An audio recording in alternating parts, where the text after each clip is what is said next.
Welcome to the Clinician Researcher Podcast. I'm your host, Tracy Womana, and it is such a pleasure to be here talking with you today because I have a special guest, an absolutely super awesome physician coach who specializes in how people pleasing, perfectionism, lack of boundaries intersects with burnout. It is none other than Dr. Megan Melo. Megan, welcome to the show. Thank you so much for having me. I'm really pleased to be here and chat with you because that's always a good time for us. Absolutely. Okay. So, Megan, clearly you're a physician and you're a coach. Tell me about that journey. Yeah, how much time do we so I'm a family and obesity medicine physician in Seattle, Washington, and was in practice for about 10 years before I started really sort of jumping into sort of more coaching frameworks. Initially, I became certified in Brenè Brown's work through the Certified Daring Way program, being able to facilitate some of her programs, and then also added on a life coaching certification when I was trying to do more work with my patients struggling with obesity. So I wanted to add coaching tools and be able to blend sort of both coaching and medical care. But what that led me to was becoming familiar with the literature on coaching and physician burnout. We have statistically significant benefits to using coaching tools to help relieve physician burnout. I had been involved in physician wellness for a long time without having a lot of tools or skills. It's just something that I was passionate about.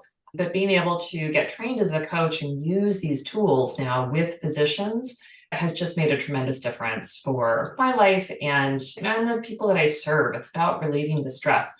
That same thing applies to my obesity medicine patients, right? Relieving distress and bias and all the things that people struggle with. So it's really been quite a gift to the work that I already do. That is really beautiful. And your work is a gift to my audience. And so I have clinicians who are trying to make this transition to becoming researchers, and a lot of people pleasing, a lot of perfectionism, and definitely a struggle with boundaries. And so I feel like you're the perfect person to come on the show. Let's start with people pleasing. What do you, how do you help us with people pleasing? I feel like it's just in our DNA. What are we going to do about it? Yeah, How can yeah. we win? Yeah. And it really kind of is in our DNA because for so many of us who have been on the path to becoming physicians, clinicians, right, we have been high achievers for a very long time. And the road to high achieving is filled with external validation, Mm, right? We have been seeking prizes. We have been trying to be the tops in our class. We have been trying to be amenable and polite. And, if you think about medical school and the rotations that we go through, yes, you needed to know medical information, right? You needed to be able to do sort of medical skills and do that. But you also had to be, the good one, the nice one, the smart one. And you had to restart that every 4 to 6 weeks, depending on how long your rotation was, right? Many of us got very good at, being able to show up and be polite and pleasant and do whatever was necessary of us, right? We've built that habit over many, many years.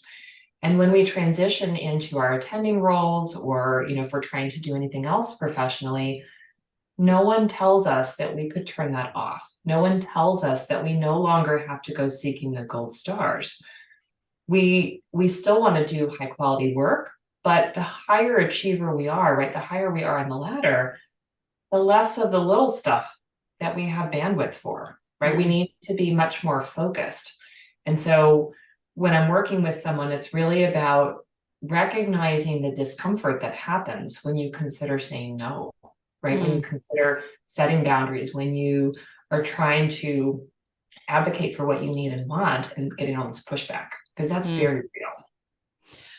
So how do we turn it off? Because I mean, when you start to talk about not being that person anymore, are you saying we should no longer be team players?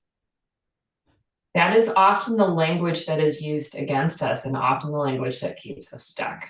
Mm, So me saying to someone in a kind of polite way, I'm not going to be able to help you with that, or being able to say, well, if I'm going to take on that project, then, what else is, what is coming off my plate, right? Being Mm, able to sort of negotiate and advocate for yourself, making it clear that you're not trying to be mean or rude, but there's only so much bandwidth we have, right? We have to wrestle, though, with our own discomfort of saying no, because we have been trained, right, that being a team player means you always say yes, mm, but you're not going to be effective in any place that you are, really, if you're always saying yes, right? Even if you are working at, I don't know, a clothing store, right? If you're always saying yes and always being interrupted, you're never going to complete any projects, mm. right? We have to be somewhat focused. And in order to do that, we have to, kind of tolerate that discomfort of saying no. We have to sit with it. We have to practice it sometimes, as silly as that sounds. Yeah, I'm, as you're speaking, already feeling uncomfortable sitting with that discomfort. So tell me, Yeah. how do you help physicians to sit with the discomfort? I mean, okay, so for Yeah. my audience, your Yeah. mentor tells you to do something. You're depending on your mentor to be, to sign your letters of recommendation, to support you in your projects. And when you say, hey, sit with the discomfort of saying no, I'm thinking my career is about to be over. I'm about to say no to my mentor. So help me talk to my audience about how do they handle this with mentors who have actual hierarchy over them in Yeah. this journey. Yeah. What do we feel now when we're being asked to do too much? Frustration, resentment, overwhelm. How am I ever going to get this done? Right? We have a lot of negative emotions and they aren't pleasant to feel, right? Obviously, we don't like feeling them, but they are familiar. They're sort of comfortable in their own way, right? This is just the way it is, right? Everybody has to go through this. This is the cost of having this career, right? We have all these ideas that we just have to suck it up and deal with it. If we want to move forward, though, we're going to need to tolerate the discomfort of a different feeling, the discomfort of saying no, the discomfort of being able to advocate for yourself, in order to be successful with the other things. So, in the instance of a mentor or a boss of some kind coming to you and, wanting you to take on a project, if you know that you're already too busy, you probably already have too many things on your plate, you might need to ask for their help to decide which is the most important. Mm, Because sometimes they are simply looking for another human to take over whatever that task is that they probably don't want to do, right? Because they're probably also overburdened with things to do. But that doesn't mean that it's a good fit for you. It doesn't mean that it's in alignment with your interests. We're going to have to say no to things. And again, kind of the higher on the ladder we climb, the more skills and expertise that we have, the more opportunities we get offered. But again, to do good work, there's only 24 hours in a day. We're going to have to be focused on what's important to us, what helps us move forward. Where can we use our gifts and talents, but do that in a boundaried way. I love it. I love two things that came out of what you said. One is that, wow, this is a skill. And that means you can practice it, you can develop it, and get strong in it. And that is real. It's like you may not be good at it now, but you're going to practice and get better.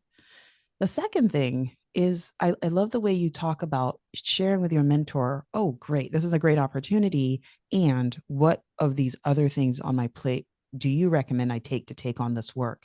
Which is awesome because what you're doing is putting yourself on the same side of the table and saying, I know you care about me and I know you want me to succeed. And how can we move forward together? And so I think it's a really great way to do it without being confrontational or feeling like you're being mean or being rude in some way. And when we're feeling overwhelmed and taxed and burned out, right, we often fall into black and white thinking. So we think either I say yes and just go along with it, or I, slam my hands down on the table and say hell no and I leave, right? There is in between. There is a lot of middle ground there. And, practicing and learning the skills of being able to say sort of no but or yes and yes and I'm going to need some help in deciding which of these things are priorities, using those tools really helps us to be able to keep it collaborative. Yeah. To sit on the same side of the table, as you say. I love it. I love it. Okay. You also touched on boundaries. I think this is a good segue into boundaries. Okay. Tell me about boundaries. And should clinicians who are trying to succeed as researchers have any boundaries? I mean, maybe when they get to the top, they can have boundaries, but why are boundaries important and how do we enforce them? Yeah. Yeah, and enforcing them tends to be kind of the biggest challenge, right? Because it's much easier to say, oh, I need help, I need to say no. But when you get that pushback, right, when you're sitting in that discomfort, when you feel it, sort of coming on, being able to hold true to yourself, right, in that moment.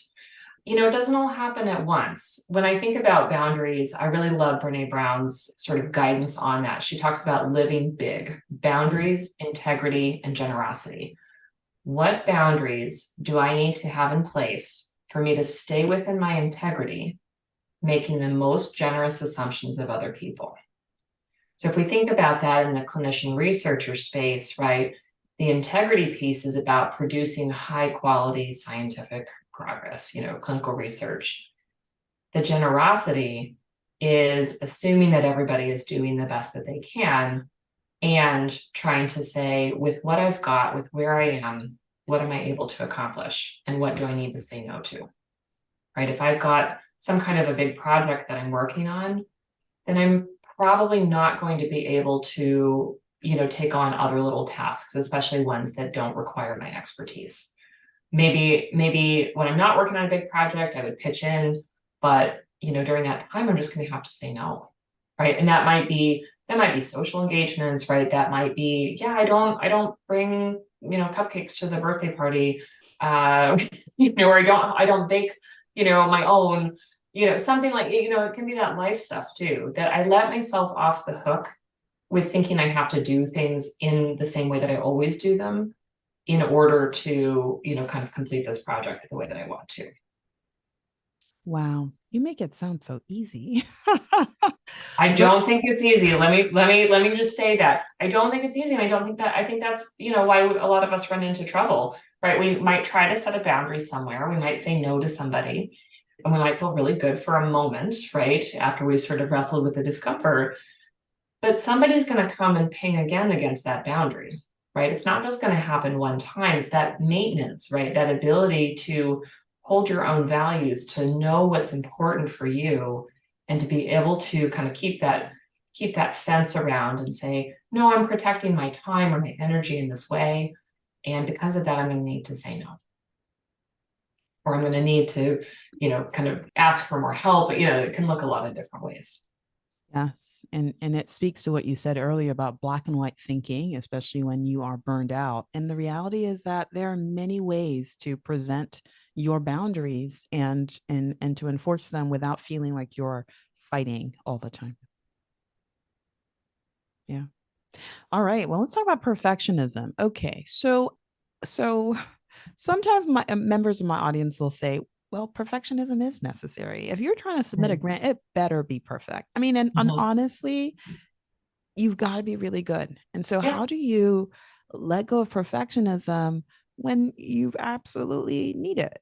I Yeah. mean, I don't know. What do you say to That's that? another that's another big topic. And again, I sort of lean into Brenè Brown's work on this, is that there's a difference between perfectionism and excellence or healthy striving, right? Of Mm, course, we want to provide, high quality work, right? We want to produce things that matter and, are well done.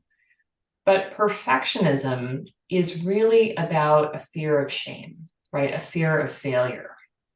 So if I'm in this mindset where, I can't have a typo or, can't be wrong about something, I'm going to struggle to put anything out into the world, mm, right? I'm going to be stopped because it's never going to seem good enough, because I'm always going to be worried that someone's going to find a flaw, mm, right?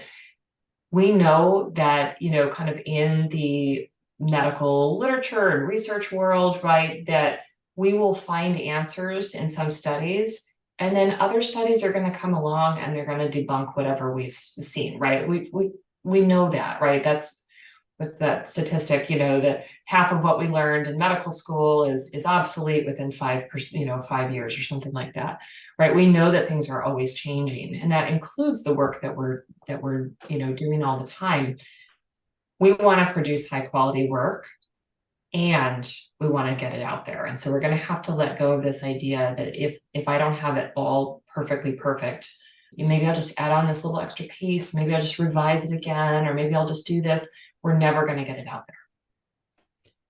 Okay, but the struggle is real. The there. struggle Yeah, is real with when you yeah, go present your work at a conference and people kind of are not very nice sometimes. They yeah, tear it down.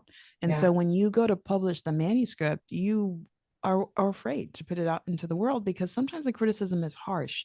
yeah, How do you deal with that? yeah. And I think that's true elsewhere in medicine, right? I don't have a perfect answer for that because I don't control, what people will say. But even if I produce something that's high quality that, I absolutely stand behind, somebody may come along and tear it down, right? That's also true. I might provide great care to my patient and they're upset about something, right? And they think it was a terrible visit.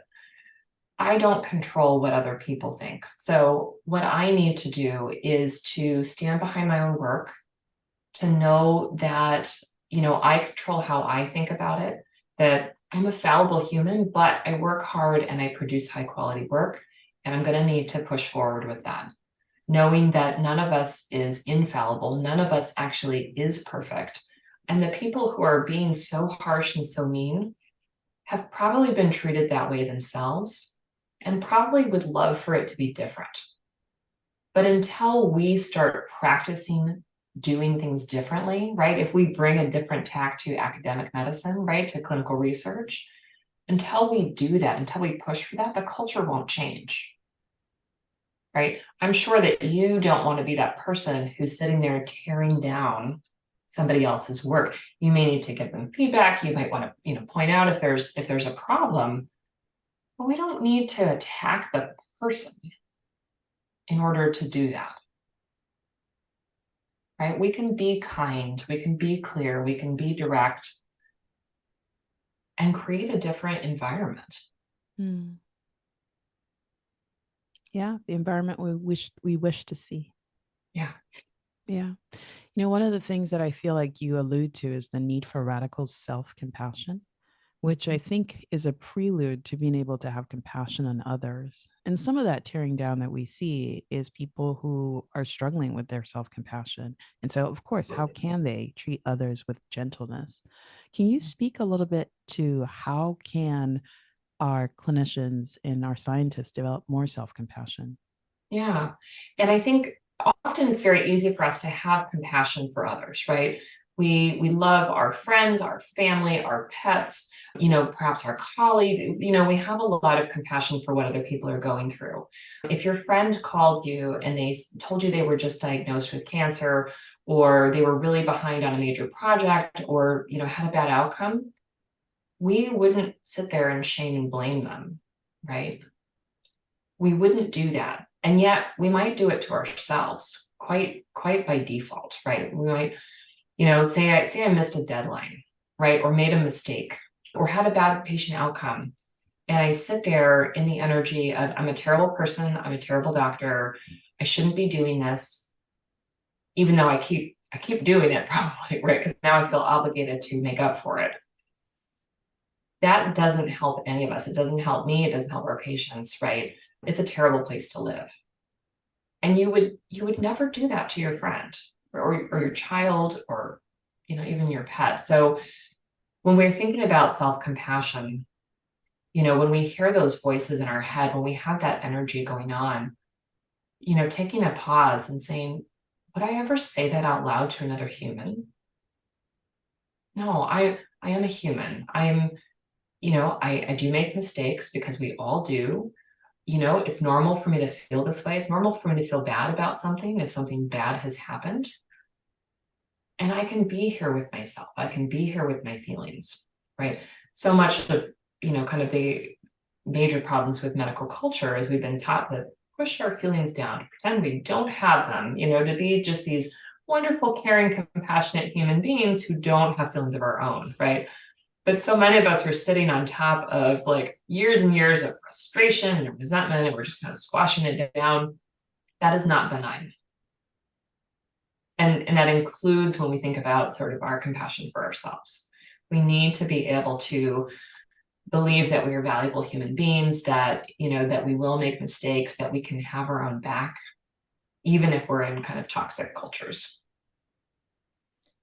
Wow. Thank you. Thank you for sharing that. And I think that's just a perfect segue into my next question, which is that, well, what you're describing is countercultural, right? If this is not the prevailing culture of medicine, even though we're compassionate physicians with our patients, we're not compassionate with ourselves and to a great extent, not with each other.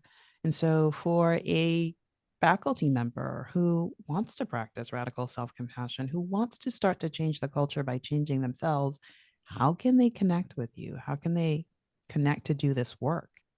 Yeah, thank you so much for asking.